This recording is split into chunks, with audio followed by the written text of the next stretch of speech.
Hello, everybody, and welcome to Planet FPL, the world where everything revolves around fantasy Premier League. Premier League, right slap bang in the middle of Correspondence Week. I was getting my Premier League and Correspondence Week intertwined there, James. How are we doing? I'm not too bad, thanks, mate. I really would have thought that this far into the week, you would have nailed this by now. Yes, but we've had a 4-day break from Correspondence recording, actually, if you think about it. We From thought we'd get away Thursday through with to Tuesday. We thought we'd get away with kind of telling people that we didn't pre-record stuff, and then Matt Doherty happened, and Man City signed Messi. We don't know if that's happened or not. That's probably not. But we were on Merseyside a little while ago. We're staying on Merseyside. Where are we going? To the champions. We are. Introducing our Liverpool correspondent, Dan at FPL_Loco. Lord, how are you, mate? Yeah, I'm good, chaps. Thanks for having me. You going to win this thing again, mate? I'm never usually like one for confidence and saying, yeah, we will, but I'm pretty confident we could. The article that landed in my inbox last week was a confident Dan that I'm not used to seeing, actually, because you're normally quite cautious. And it's worth saying that was pre the Community Shield, obviously. But I noticed from the things you were saying on social media at the weekend that it's not dented your confidence at all. So what gives you the confidence that you'll go and retain again? A few different things. Firstly, the Klopp just will have a Matip again. I think the whole kind of lockdown and winning the league under them circumstances will give them players that extra motivation to want to do it again, and hopefully no lockdown winning next year. And I personally think, like I said in my article, I think we underperformed last season. So I think we can get better this season. And I'm aware that other teams did as well, and other teams are getting better as well, but they've got a hell of a gap to make up. And yeah, I'm pretty confident we can go and do it again. It's going to be some tough going. With City, obviously, are going to want to get their title back. Chelsea are reinforcing in every which way other than the goalkeeper. At the moment. Yeah, we know. United were looking good, and I know they probably still are some way off, but I feel like United are the team that will beat all of the lower, like to anyone from 7th down, and then it just depends on the day how they do against the other teams in and around them. It's going to be tough going, but I agree with you, Dan, because you look at it and you kept only 13, 14 clean sheets compared to 20 the season before. It didn't matter as much when Adrian was in goal, but you were leaking the odd one goal in every game, which was frustrating. And you won the title so early that some of the stats in post-lockdown after you'd won the title were kind of, the motivation was going to be hard to keep up. But yeah, I honestly do think Liverpool are going to be very difficult to beat next season. Yeah, completely agree. And for that, yeah, like you said, after lockdown as well, once we'd wrapped up the title, it was kind of a bit foot off the pedal a little bit and coast into the line, really. So, like you said, the stats didn't do us any favours, I suppose, post-lockdown, but we could have done a lot better, and we didn't need to. And next year, maybe we will need to. But I'm confident, very confident. Should we start at the back, Dan? I think if we didn't know before, we learnt last season how important the goalkeeper is. Yeah, Alisson, he's personally, I've said this before, and I've taken a bit of grief for it. He's not fantastic in kind of his shot stopping and this, that, and the other. What he does bring is a hell of a lot of confidence to the four in front of him, and his positional play is fantastic, which probably blights the fact that he's not making worldies left, right, and centre, because he's in a good starting position generally before the shot comes in. So it kind of makes it look easier where maybe other keepers would have needed to make a really good save. So he's solid, and I alluded it to it in my article about we did miss him when Adrian come in, because Adrian had some clangers and some iffy performances, which put jitters into particularly the centre halves. But we also missed Firmino in playing at the level he did for periods last season, not last season, the season before. Do you think he's overlooked from an FPL point of view? Because I've been tinkering around with quite a few drafts where I've had Alisson in as my goalkeeper. If you look, 2 seasons ago, he ended up on 176 in terms of points. Last season, 122. So if he was to get 170 or 180 points, that's not far off Robertson and Trent territory, maybe 20, 30 points off. And he's $1 million or $1.5 million cheaper. So points per million, kind of, if you look at it, he's just as good value. And set and forget, and you don't have to worry about him playing at all, obviously barring injury. Yeah, I suppose if you look at it from that point of view, for price per million, then, do you go that little bit cheaper and ignore the others? But for me, it's not exciting. You know what I mean? He's not going to be getting 6-7 saves a game and penalty saves and this, that, and the other. Whereas if you've got Van Dijk, you've got Robertson, you've got Trent, you can be looking at goals or assists every game. And it just, the potential to an actual higher score is so much more with them three than what it is with Alisson. You think it's a waste, don't you, Dan, to go down that route? Yeah, I do. Personally, I think it's a waste, yeah. I'm waiting to... I don't think I've seen any drafts with Alisson or Ederson in, to be honest. I don't think. I'm sure there are knocking about, but I've not seen them. Just having a look here. 11%, James, Alisson. It's pretty decent for a goalkeeper. Twitter bubble, obviously. Yeah, I mean... I'm in that strange situation. I know James has got. I know you, last time we spoke, you had Salah in your first draft, but I don't have Salah or Mane. So when we get to midfield and we start talking about that, if I can be persuaded into getting one of those two, then obviously I can't have Trent and Robbo and Alisson because we can only have the three. So, but if I decide to go without Salah and Mane and I want the coverage from Liverpool, then it will be 3 defensive. I don't mind it. I actually think it's not a bad strategy to adopt. No, I'm not with you there. Sorry, Sid. I think the majority of people won't be. The amount of people that I see now about whether or not to go without Salah in game week 1 as well. But doesn't it, in the same way you talked about being excited, I don't know. For some reason, Salah's never excited me in FPL. So it could be just the bubble that I'm in there. Yeah. I mean, Salah does for me. I think the way you say about Alisson and having that little bit cheaper than the other 3 we previously mentioned.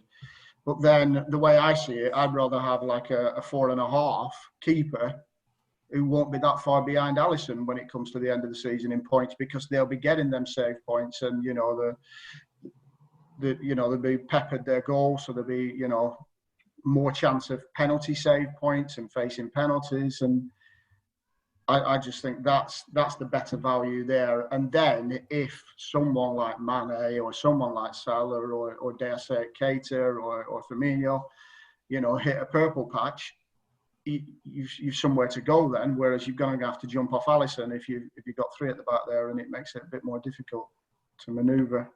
Yeah, that's a great shout. And that's the biggest problem for me with, I think our listeners will generally know I'm going Trent and Robbo, and nothing's really going to change my mind. I don't even care if Trent is half fit for game week 1. I'm still going to pick him. I don't care. I've been leaning towards the idea of Van Dijk since Doherty's moved to Tottenham, to think, okay, well, I've got that money there. What do I want to do with this instead? And the reason I like it is because I'm pretty sure there'll be the 3 high scoring defenders, and I'll just go with it and I run with it and I crack on. The reason I don't like it is kind of partly exactly what you said. So for me, who's planning a move to a Manchester United player in game week 2, I don't really want to leave a Fernandes or a Rashford on the bench, for example, at the start. I would rather get in a top Liverpool player and take the hit to remove if necessary. So, and exactly what Dan says is blocking you. It's been quite a bit of talk about Keita, for example, within the community, 5.5 million. We can talk about a bit more in a sec, if there's any interest there. And you're right, he's completely blocks you off. Suddenly, what if Salah and Mane proves that they're the 2 best premiums in the game and you can't get to either? It's a problem, isn't it? I mean, you would start taking hits and whatnots to get there if necessary, but it's not ideal. So, I mean, it's probably Trent and Robbo for me. Do you think In terms of the way they're priced, Dan, do you think the difference of 0.5 from Trent down to Van Dijk is right? Or do you think there should have been more of a gap from, say, Trent to Van Dijk, for example? No, I think it's probably around right. It's a million, isn't it, between Trent and Van Dijk? Mm-hmm. And then obviously Robertson sits in between them both, doesn't he? Yeah. And I think it's pretty fair with regards to, obviously, if they're keeping clean sheets, they're all keeping clean sheets at the same rate. But it's just the potential, isn't it? The potential for points. Obviously, Trent has more potential than the other two from all the set pieces he takes, his delivery, and his free kicks, his direct free kicks on goal. We've seen that last season.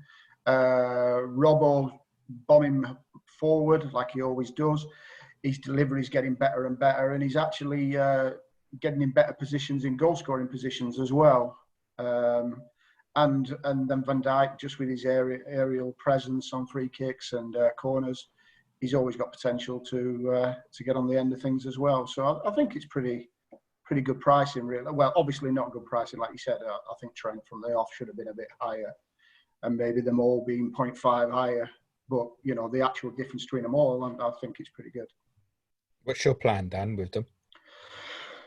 Same as you, mate. Really. Trent and Robbo, I'm on at the moment. Can you even make a case not to? Because we know a lot of people are going to go probably just Trent and 4.5s rotations and stuff like that, and obviously have a bit more money up front. Have you considered that sort of thing? To be honest, this is what's this? This is coming into my 5th full season of playing this game for real, and I'm sick of this kind of essential and this, that, and the other. Now you could go all season without Trent and still win it. Of course you can. You know what I mean? So, you know, yeah, of course you can make a case for going without them. You know, you just got to pick the right players in the other positions where you're saving the money, haven't you? You know, yeah, of course you can. It just is. It's there, isn't it? The potential's there. You play this game because you're predicting what you think will happen.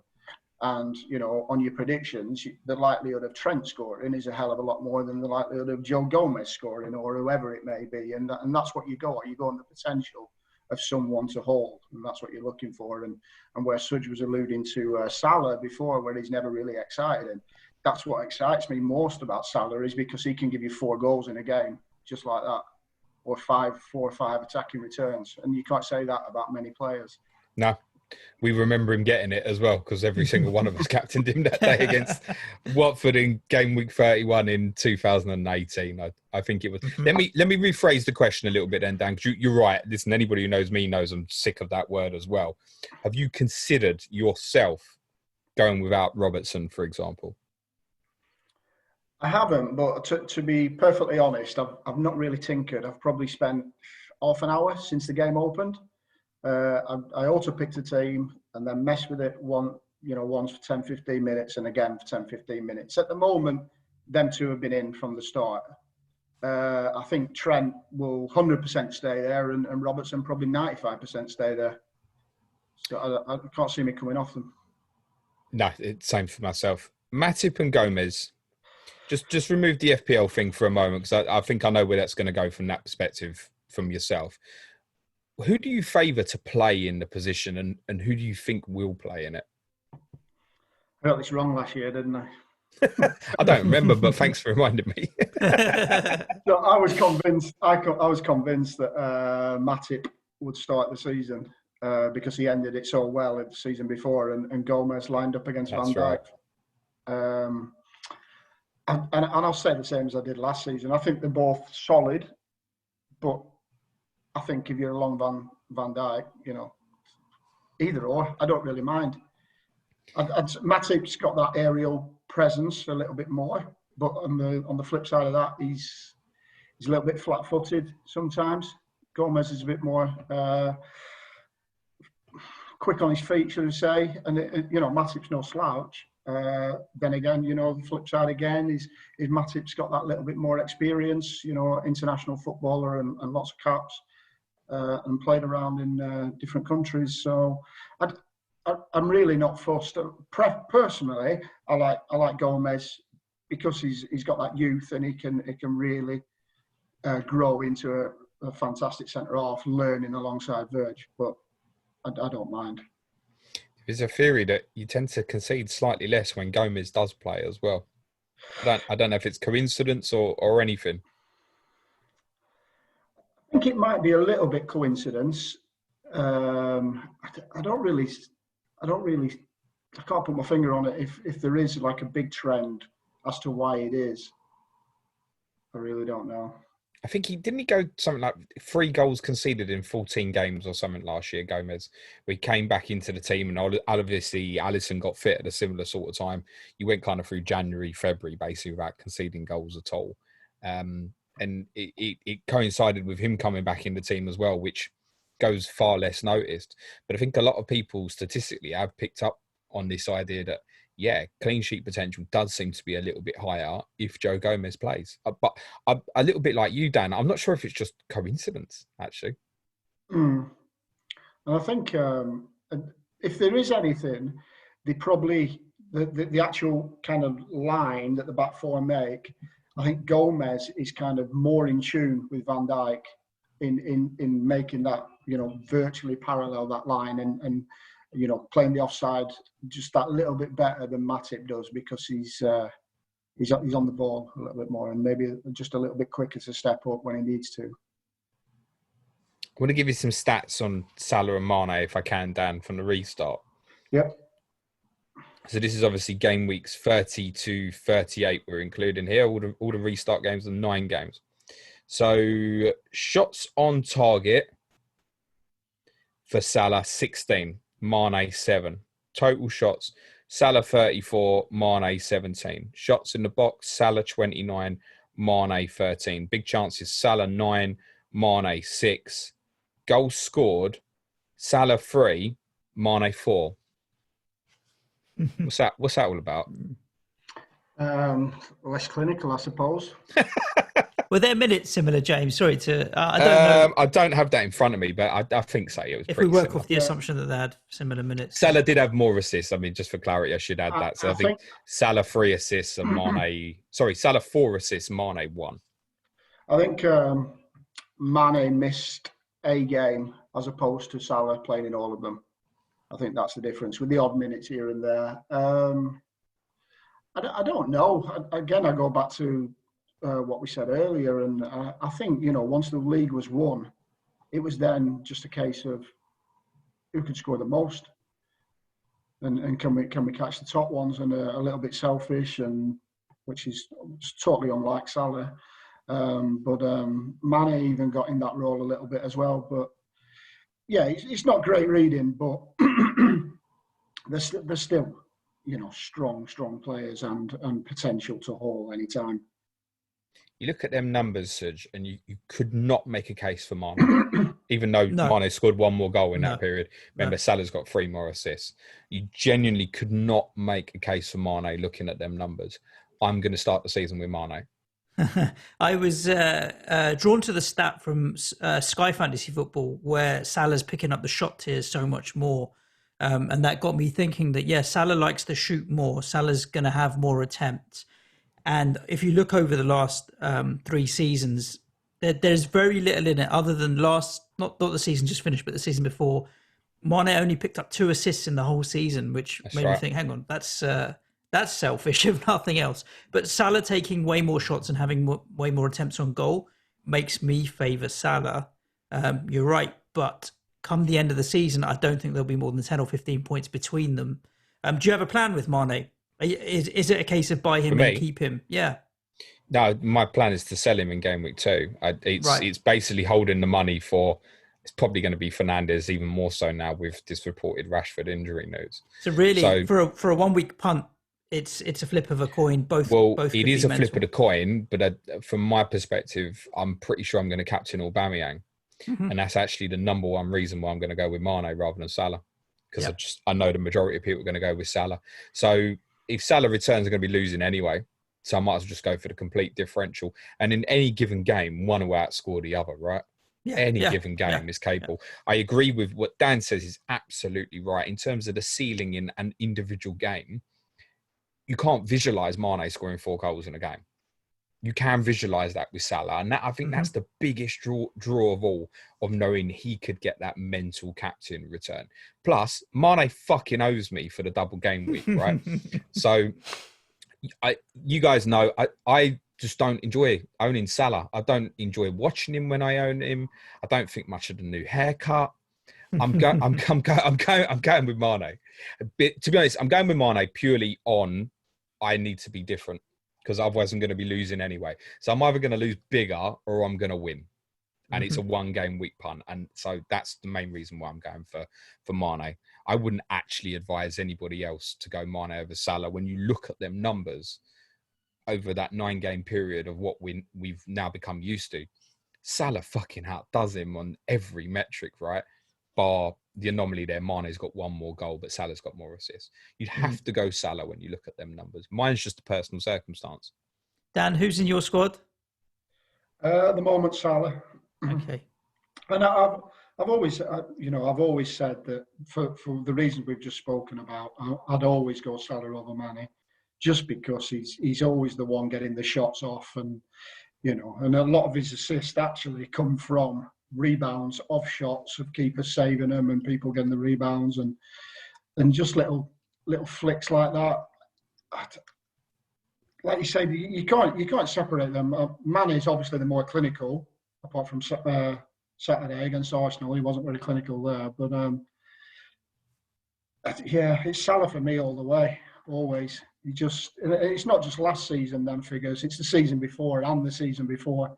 He will always get 4 or 5 shots a game, when they're on it, where Mane could have 1 and score.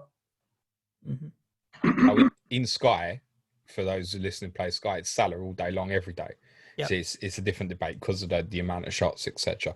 But for this, I just prefer Mane. I like that clinical nature of him. I don't feel the need to. I think a lot of people Salah's more involved, etc. I think in and around the box, yeah, but I prefer Mane as a player. I actually think he's a better player than Salah now. I think he's progressed massively. I think he's probably more important to Liverpool than Salah. Are you nodding away there, Dan? I think he always was a better player than Salah, technically. I think Salah he got by a lot on his pace, where Mane's got a little bit more to that, I think he took the league a little bit by surprise in that first season. Everyone had seen him at Chelsea and thought, it's all right. We can give him space. We can give him time. We've seen him before. He's not all that. And people have got a bit wise to that, which probably did help Mane a little bit as well, because people were more worried about Salah, and Mane's thinking, right, okay, double up over on that side then and leave me 1-on-1. Great, I'll take that. What's your preference, Suj? My preference is Salah, but I think I'll end up with neither. I'll be honest with you, James. And I think because Aubameyang is at the same price, and if one of them decides that they're going to go off and I'm going to start the season with Aubameyang, it makes it a very easy move. We've all got a player in that price bracket, 11.5 or 12. So it's a watch and wait for me. Although if I start the season with Alisson, I know I'm going to give myself an even bigger problem of having to try to get rid of him. Yeah, you're going to have me in your ear telling you to sell him. Yeah, well, we'll see. I'm probably not going to start the season with either in my first draft. And also because I'm putting more money up front, I've got Ings, Aubameyang, and Martial in my starting forwards. If we talk about forwards, I mean, Firmino's in a similar bracket to those guys that we just mentioned, but he really hasn't ever really been an FPL asset, and I don't see that changing. Do you? No, I don't think so. He will have some purple patches, and he might get like 10 goals in 7 games or something like that. He'll have to score more at home if he's going to do that, though, Dan. Yeah, last season was a bit of a nightmare for him, wasn't it? But what I have noticed with Firmino, and other people who've had him for short periods will know, if he does score, he generally gets all 3 bonus. Even if Salah's got 2 next to him, or a goal and an assist, he's good with the bonus points for whatever reason. He doesn't give the ball away much. He tackles back, so he wins possession. He doesn't have pop shots that are flying into the stands. You know what I mean? He generally takes on shots. He creates chances. He's for that reason, for the actual bonus points, he could be useful in short bursts if you pick him up when he's on a good run, and then come off him again. But he's not a season holder. No. Yeah, I'm just looking at that. Like 3 seasons ago, 29 bonus points. Last season, 24. This season, 20. And he's only kind of just breaking double figures in the last couple of seasons in goals in 9 and 12. So that's a hell of a lot of bonus points. It's comparable to Salah and Mane with way fewer attacking returns. Yeah, he's never really an option, like you said. Given them names, your Vardy's, your Martials, people around the 9 million. It seems a lot of money to spend when you've got the ones we've spoken about already available. Yeah, they're a little bit more, but I've never. I think I've had him in my team for maybe a game week. He's just someone I'll always avoid for that price. You want a little bit more. Do you think he would outscore or could outscore Ings and Jimenez this season in FPL?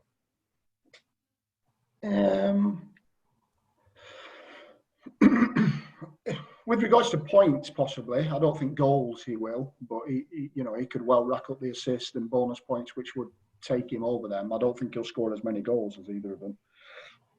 Yeah. But, yeah. The thing is, with a million difference, and he's a million more, and it's not obvious. Actually, will Firmino get more goals than Ings and Jimenez? Probably not. It's going to cost me $1 million more. There's better assets elsewhere in the Liverpool team. And to be honest, more the case. And you look up and you go, fuck me, he's $1 million off the highest price forward where there's like Kane and Aguero. Mm-hmm. I mean, Firmino, it's just not an option unless something different happens where, like you say, Dan, you catch him in that purple patch. I owned him in Salah's first season. I owned him for ages, and he was 8.5 million, and he did absolutely brilliant for me. He just kept ticking over and over. But then we all had at least 2 attackers then, because you didn't have the defensive assets and stuff. I think I might have had Robertson towards the end of that season, maybe, but it was different then. Now with the defensive assets as well, I just don't think you can make a case for him. We did say, Dan, we talk about Keita. Yeah. What's your thinking on him? Because I think he's at an attractive price at 5.5 million, and there's a lot of questioning of like, look, is it 3rd season now where people are thinking, come on, hang on now, where's this player that we saw driving through midfield, scoring goals? We've just never really seen it for you. So, and I like him as a player. Do you think that could equate to he's a nice budget option at 5.5 million, or do you think that money should go to an Armstrong or a St. Maximin or someone like that? I think, again, I alluded to it in the article. I think he's definitely got the potential to outscore St. Maximin and Armstrong. He's not going to be one of them players who hurts you if you don't have him when he starts. You can just jump on him. He's cheap enough to jump on. And if he looks like he's the player we've seen in your YouTube videos in his time in Germany, you can just jump on him easy enough at that price and ride him from there. But he's definitely got the potential. He really has. And a lot of Liverpool fans are crying out for him to push Ginny out of the team, or to get more of a look in. And it's just not happened. And yes, he has had injury after injury, which has not helped him. But we can't keep saying this season's the season. This season needs to be the season for him. Otherwise, it's looking like a waste of money. I think the competition as well. Like you've obviously had strong links with a player I adore, Thiago from Bayern Munich. He's probably the best passer in that position in terms of the way he distributes the ball over short to medium distances, probably on the planet at the moment. I think he's a brilliant footballer. And suddenly, if you add into that with Fabinho and Henderson, and I imagine those 3 probably wouldn't play together in fairness, then you've got to find place for Wijnaldum, Keita, Chamberlain. I've probably missed someone else there. I just think that's way too much of a gamble, even if you didn't buy a Thiago or didn't add depth in that area. You've got Curtis Jones as well now, who's obviously going to see minutes, looks a brilliant talent. So, no, I wouldn't. Keita is not on my radar, to be honest. The other player I really wanted to ask you about before we let you go, Dan, is Brewster, who is obviously getting a lot of attention, but it's probably more people are hoping that he's going to leave. And there's a bit of a theory at the moment in the community that well, it's certainly what I feel, is that if he moved, that would be bad for FPL because everybody would probably throw him in their teams and suddenly it's a 14-player game. That's if he went and played every week up front for, I don't know, Aston Villa, for example, he's going in everyone's team, isn't he? Whether people start with him or not. What's your thoughts? Absolutely. I saw something yesterday or the day before, someone saying that I think Sheffield United have bid 15 million. Yeah, I've heard that rumour as well, yeah. I just can't see Liverpool selling him. The potential he has. The only downside to Brewster is, he, in my opinion, he would always be a bench option while Firmino's there for that little bit different, because he cannot do what Firmino does.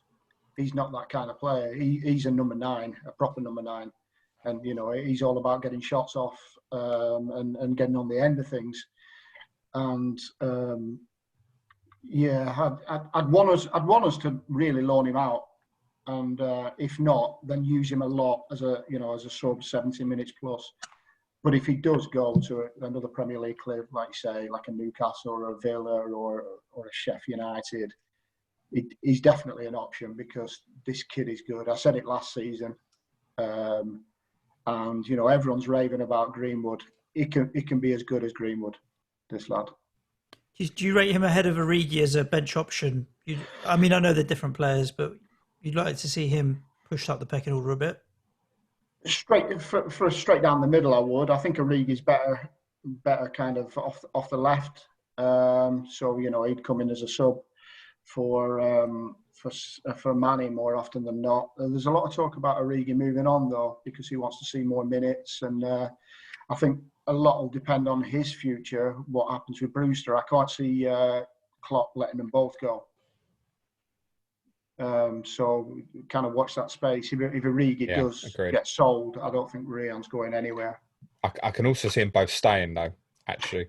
Yeah, because I don't think you have huge depth in those areas. Origi commonly now, if he tends to play, you're quite right, probably goes on the left and Mane goes for the middle, tends to be what happens on most occasions.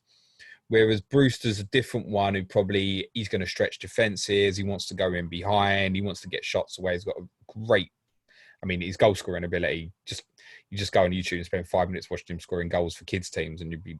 That's where I get what you mean about the Greenwood comparison in terms of, yeah, he's a very different player to Greenwood, by the way, but this boy can finish. I think he'll hang around at Liverpool. I think if he went out on loan, it would be really important where he went to. Like, actually, if he went to Sheffield United, he wouldn't interest me. No, because I think you'd have so much rotation there with Sharp, McBurney, McGoldrick. Who's the other one I've missed? Mousse. Whereas if he went to Villa, I'd probably look at it and go, shit, he's going to play, you know? And then I think, right, I want him, for example. Do you know what I'd like to see him? Okay, that's interesting. Why?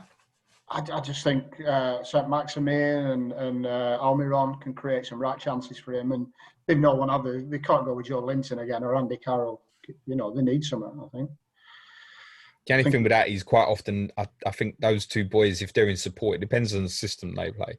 But if they end up going back to a back 5, which we think might be a possibility because they've been struggling defensively, if they go back to that front line needs a focal point. Doesn't have to be Andy Carroll's height, but it needs something that can hold the ball up. Yeah, like when they played with Gale, who's obviously now injured, it kind of worked because the wide players were getting in behind, and you could have St. Maximin or Almiron floating centrally, so it was getting more players up in support.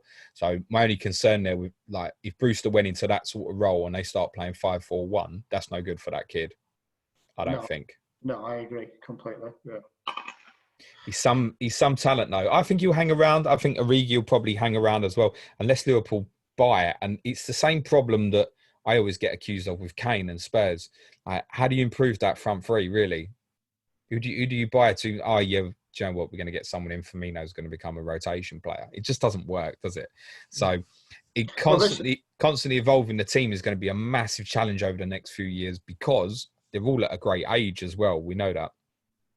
Yeah, this was something that I'd mentioned early in the year when I was on, and lots of Liverpool fans were obviously begrundled about Werner not coming and ended up going to Chelsea. That was decided quite early, but for what you just said there, he wasn't guaranteed a first team spot at Liverpool, and I think at Chelsea they've said, yeah, come, you're in. You're on the left or are you down the middle? But at Liverpool, I think it was basically sold as him as, yeah, you're in and you're a rotating player. You've got to show me something to make you feel that you're better than Mane or whoever. I really don't see Liverpool changing system, and what I mean by that is certain teams you feel like, I can see in a couple of years they'll evolve and they'll need to change system. I just think, to be honest, with the two fullbacks, the way you play is just so perfect for them.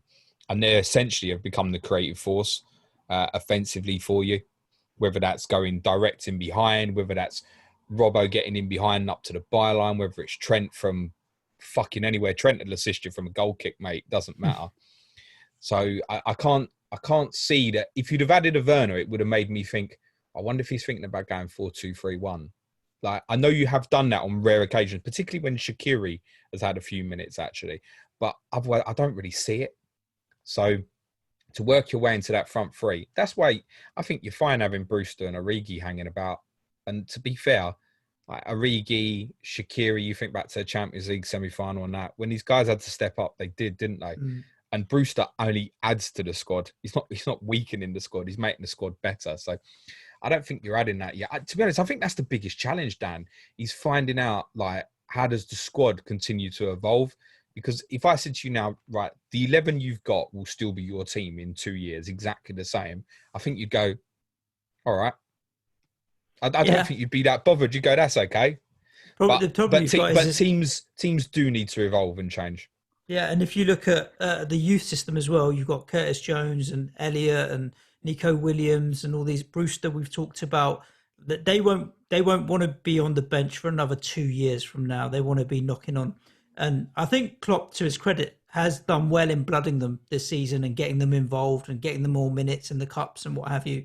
But the performances have been good as well. So when they've played, they've warranted their spot. So it's going to be hard to keep all of those. I see what you're saying, James. I think if they can bring the youth through as well, that can only make the whole team stronger. Exactly. And it'll be more sustainable if it's coming from the youth and having to continuously buy players as well. Yeah. Just one final one, Dan, because I did mean to ask you about him earlier. How much do you know about the new Greek left back? Tsimikas. Is it a silent T, is it? Do you know? Tsimikas, that's how I would say it. Very little, mate, to be honest. I've seen him a couple of times for Olympiacos in European games. Other than that, YouTube videos like everybody else where he's better than Messi, where they show the YouTube videos. So I think he's going to have competition to Robertson, which will up his game. Yeah, hopefully up his game. And, not that Robertson ever would take his foot off the gas, but he knows that someone wants that left back spot off him now. So, and the same with Trent on the other side. But again, you just can't see them dislodging them this season, at least anyway. They're there for cover and they're there for competition. Again, it's stronger now, isn't it? Think back 12 months, or probably 14 months, whenever. The fear over Trent was Matip plays centre-half and Gomez plays right back. Now, the cover is there in the full-back position. So, do you know what? Robertson and Trent might play a couple of less games this year. There is that possibility, but definitely don't fear it, because there's no doubt they're going to be first choice and they get rotated. No different to how De Bruyne gets rotated or something like that. So you can't fear it.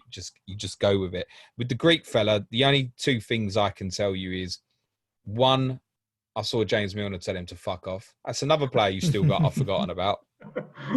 And two, he isn't a threat to Robertson's place in the team from the things I'm reading about. But we've spoken with you about this before when we looked at how can you improve. And the one thing we kept identifying was you do need a backup left back. Well, you've got it now. Is he better than Aurier? Aurier? Well, he's a left back, but probably. If you want Aurier, mate, if you're looking for a swap with Trent, if that's why you're asking, mate, no, you're all right. I've got the Irish fella now. Jog on. You might get a deal out of Nico Williams, James, but you ain't getting Trent. wouldn't even get it. We was talking about this on Twitter the other night. We was bantering each other because Dan doesn't think much of Doherty.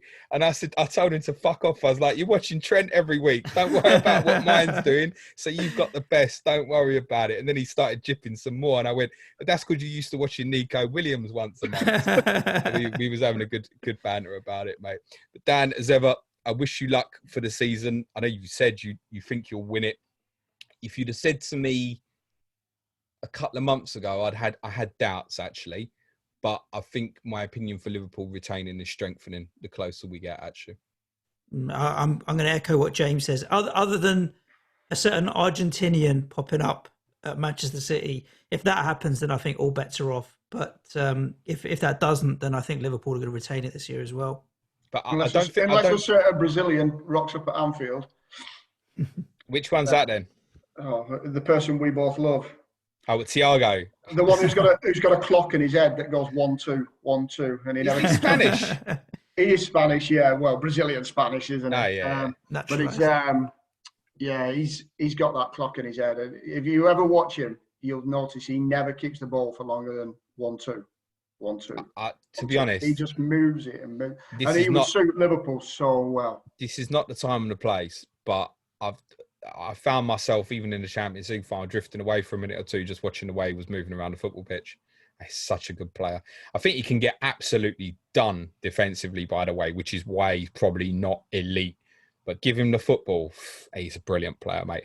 I still find it stunning that Barcelona ever let him go. To be there playing now, he was the natural replacement for Xavi. He's actually, I mean, he's not a better player than Xavi, but actually in terms of what he's capable of technically, he's his equal. Yeah, a brilliant player. So anyway, he probably won't be a great addition to the league. Yeah. Sorry, Dan. I said he probably won't come, so we'll leave it there with the way. Well, it's been dragging on for a while. I'd love him at Spurs, mate. If you want to get indecisive about it, I'll be gutted if he went. Imagine Thiago playing for Mourinho. Yeah, that's the end of this podcast. Cheers, Dan. Dan, thanks for joining us. For all the listeners, if you've been enjoying Correspondence Week, then make sure you are subscribed wherever you're listening to the podcast, whether it's iTunes, SoundCloud, Stitcher, especially Spotify. If you hit the follow button there, it helps us a lot as well. And if you can head over to Twitter, you'll find Dan at FPL Loco Lord, where you can find him tweeting about Liverpool and FPL. And of course, if you're following James at Planet FPL Pod, you'll know as soon as all the podcasts go live. James, where are we going to next on this adventure around the country? Istanbul, mate. We're going to speak to Mig, talk about Crystal Palace. Exactly. Fantastic. As always, guys, thanks for tuning in. Stay safe. Ciao for now. Thanks, Dan. Cue music, please, man, child.